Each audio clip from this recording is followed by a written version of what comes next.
Sebelum kita lanjut, jangan lupa like, comment, subscribe, dan nyalakan notifikasinya agar tidak ketinggalan info terbaru lainnya. Semoga bermanfaat. Kisah seorang pastor ini masuk agama Islam setelah bandingkan Ya ayyuhallazina amanu versus wahai anak domba. Hidayah bisa datang kepada siapa saja, di mana saja dan kapan saja sesuai yang dikehendaki oleh Allah Subhanahu wa taala. Seperti halnya kisah seorang pastor ini. Sejak kecil ia sekolah di sekolah Katolik.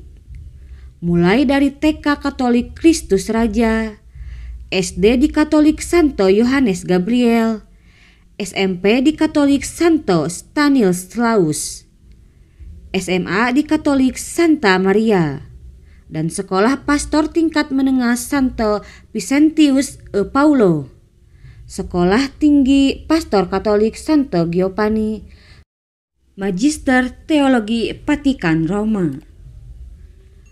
Namun siapa sangka setelah 35 tahun menempuh pendidikan Katolik dan menjadi seorang pastor, Allah justru memberikan hidayah kepadanya.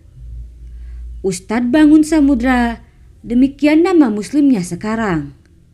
Ia masuk agama Islam setelah mempelajari dan membandingkan antara Al-Quran dengan Alkitab, antara Islam dan agamanya, antara akidah Islamiyah dengan dogma-dogma agama lamanya.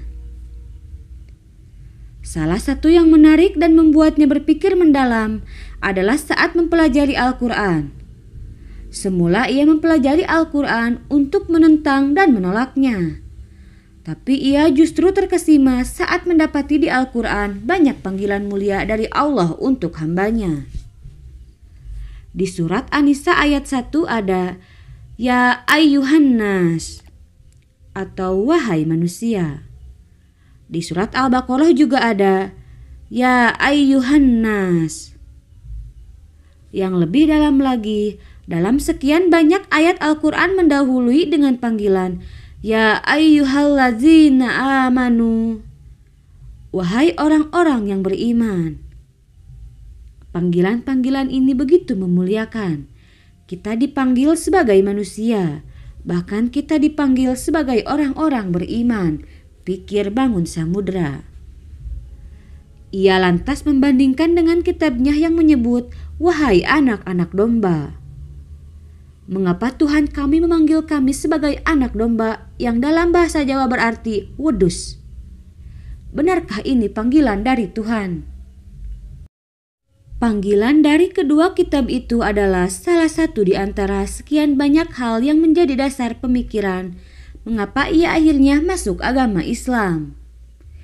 Dengan kedalaman ilmu yang ia dapatkan sejak kecil hingga di Vatikan, Bangun Samudra akhirnya mengetahui bahwa Islamlah yang benar. Al-Quranlah kitab suci yang benar-benar datang dari Tuhan tanpa diselewengkan atau dipalsukan manusia.